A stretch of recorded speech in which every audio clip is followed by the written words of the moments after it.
오늘 하나님께서 우리에게 주실 말씀은 민수기 32장 16절에서 19절 말씀입니다. 민수기 32장 16절에서 19절 말씀 봉독하겠습니다. 그들이 모세에게 가까이 나와 이르되 우리가 이곳에 우리 가축을 위하여 우리를 짓고 우리 어린 아이들을 위하여 성읍을 건축하고 이 땅에 원주민이 있으므로 우리 어린 아이들을 그 견고한 성읍에 거주하게 한 후에 우리는 무장하고 이스라엘 자손을 그곳으로 인도하기까지 그들의 앞에서 가고 이스라엘 자손이 각기 기업을 받기까지 우리 집으로 돌아오지 아니하겠사오며 우리는 요단 이쪽 곧 동쪽에서 기업을 받았사오니 그들과 함께 요단 저쪽에서는 기업을 받지 아니하겠나이다. 아멘. 우리가 이곳에 오늘 본문 제목입니다. 이 표현이 무엇을 말할까라고 생각해 보면 갓과 르우벤 지파가 물이 넉넉하고 초장이 아름다운 땅을 보고 그곳에 머물고자 욕심을 내어서 모세에게 요구한 내용입니다. 그런데 성경에는 이런 비슷한 내용들이 여러 군데 있습니다. 첫 번째 보면은 마태복음 17장 4절입니다. 베드로가 예수께 여쭈되 주여 우리가 여기 있는 것이 좋사오니 만일 주께서 원하시면 내가 여기서 초막 셋을 짓되 하나는 주님을 위하여 하나는 모세를 위하여 하나는 엘리야를 위하여 하리이다 라고 말하는 장면이 있습니다. 베드로가 예수님께 왜 이런 물음을 했을까? 왜 이런 질문을 했을까? 그 이유는 산 위에 올라간 제자들이 그들의 눈에 비친 광경이 세상의 것과 달랐기 때문에 아마 제자들이 예수님께 이런 물음을 했던 것 같습니다. 주님의 얼굴이 해와 같이 빛나고 옷이 빛과 같이 휘어졌으며 모세와 엘리야가 등장하여 예수님과 더불어 대화를 하는 장면을 보고 그들은 그렇게 예수님께 질문을 했던 것이죠.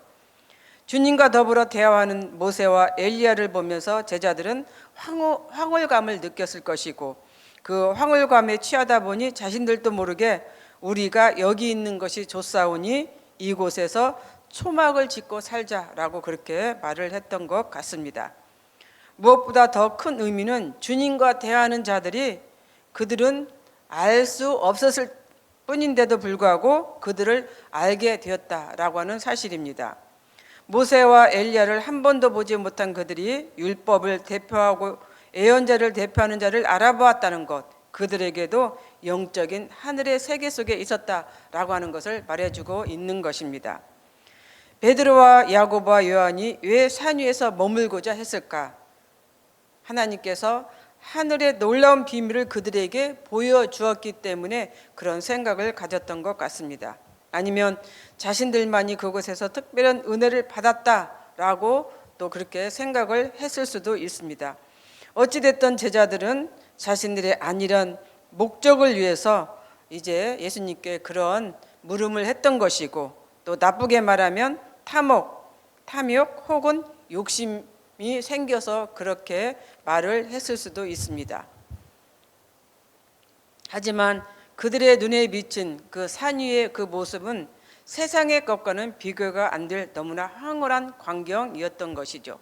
세상 것과는 비교할 수 없는 신비한 체험을 통해서 세상의 것은 비교할 수 없는 그러한 체험을 통해서 이들은 그곳에 있는 것이 이제 좋다라고 그렇게 생각을 했습니다.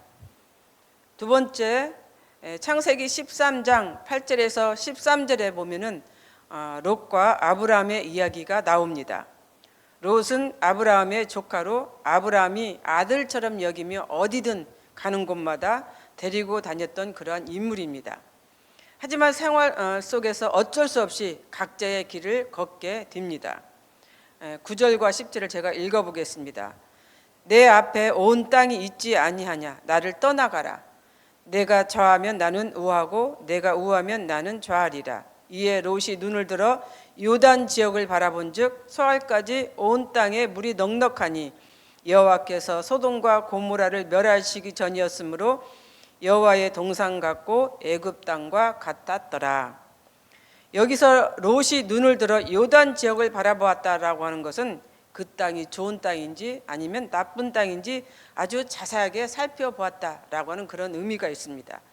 롯이 바라본 요단 지역은 서알까지 온 땅에 물이 넉넉했고 많은 가축을 기를 수 있는 푸른 초장이 펼쳐져 있는 그런 땅이었던 것이죠.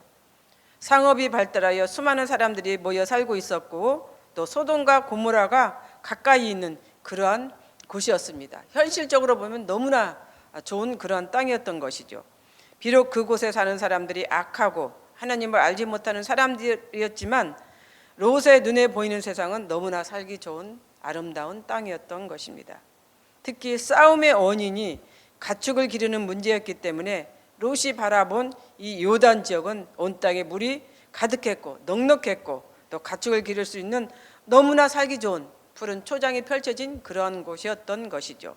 그래서 롯은 요단 지역을 선택해서 떠났고 거기서 잘 살았으면 좋으련만 우리가 알고 있듯이 가진 재산 모두 다 잃어버리고 아내도 잃어버리는 그러면서 또 비극적인 삶을 이제 산 우리가 롯을 볼 수가 있는 것입니다.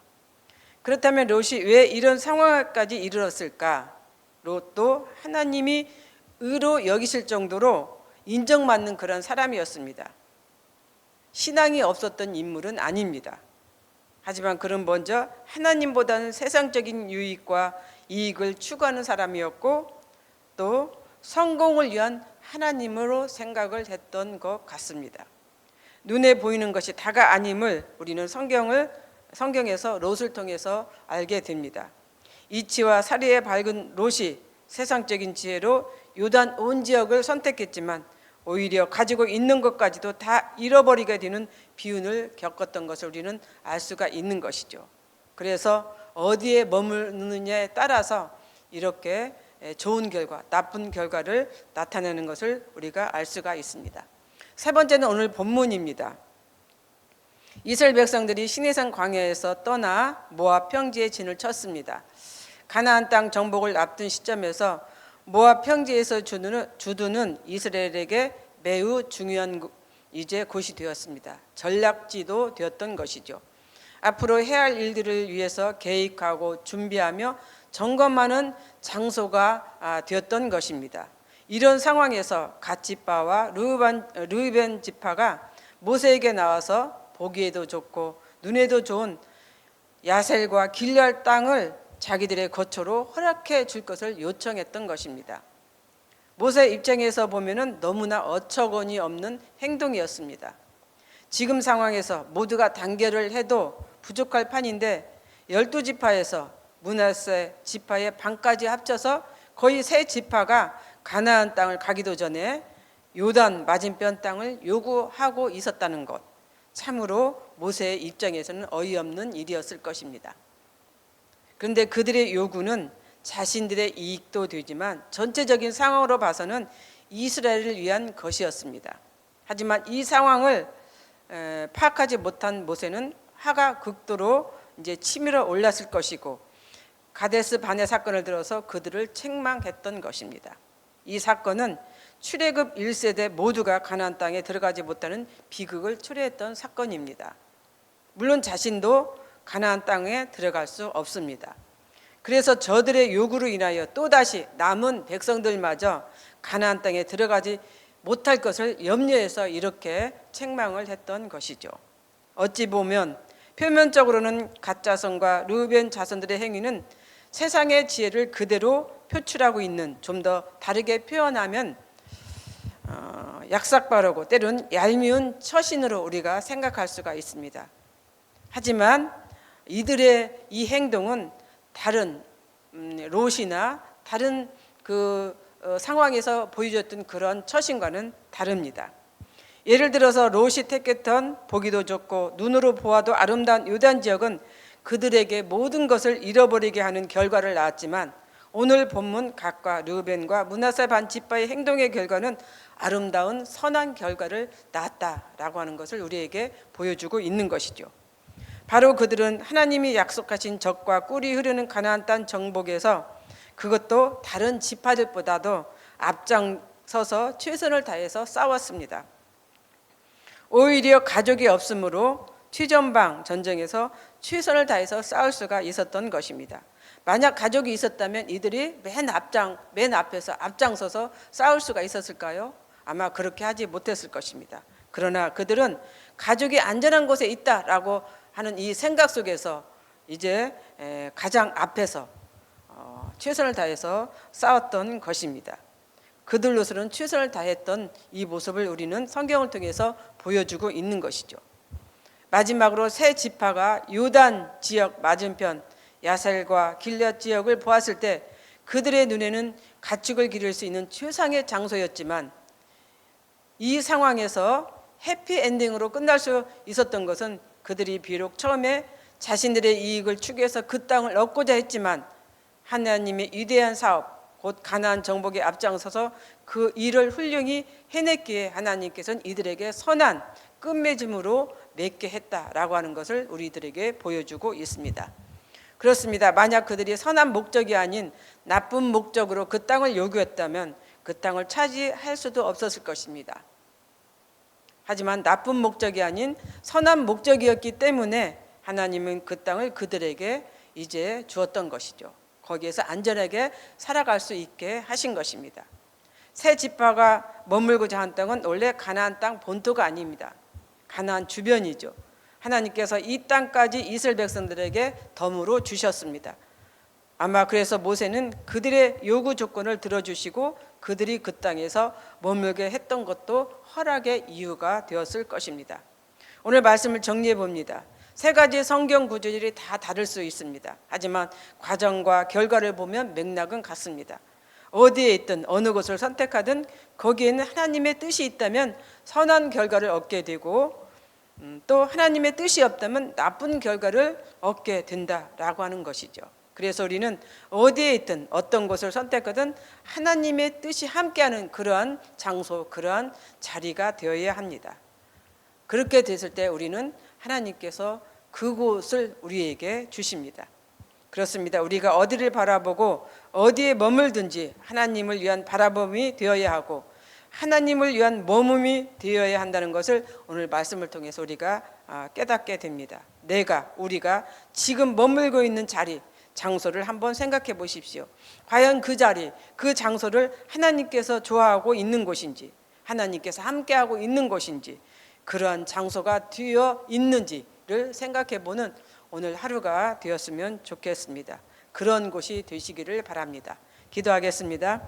사랑과 은혜가 풍성하신 하나님 참 감사합니다. 하나님께서는 천지를 창조하셨습니다. 하나님이 천지를 창조하신 이 모든 세계는 아름답습니다. 우리가 다 머물 수 있는 곳입니다. 그럼에도 우리가 머물 수 있는 곳이 있고 머물 수 없는 곳이 있음을 우리가 알게 됩니다. 거룩하신 하나님, 우리가 머문 곳이 하나님이 계신 그곳이 되게 하여 주시옵소서.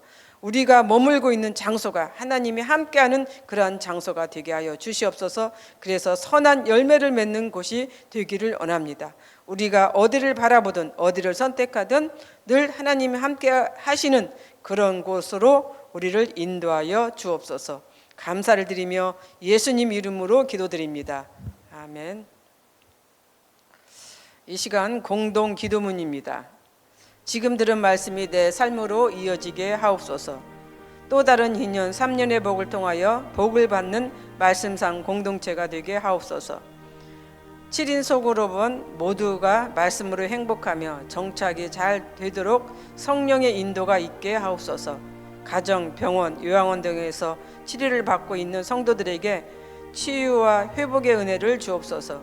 정치, 경제, 사회가 안정되고 백성들이 편안히 살 수 있는 대한민국이 되게 하여 주옵소서. 3월부터 시작되는 동서온 사기 과정을 축복하시고 디바르 학기를 통하여 다음 세대가 부흥되게 하시며 동안클럽을 통하여 시니어들이 행복하게 하옵소서. 이 시간 공동 기도문과 개인의 기도 제목을 놓고 기도하신 후에 각자 삶의 자리로 나아가도록 하겠습니다. 기도하겠습니다.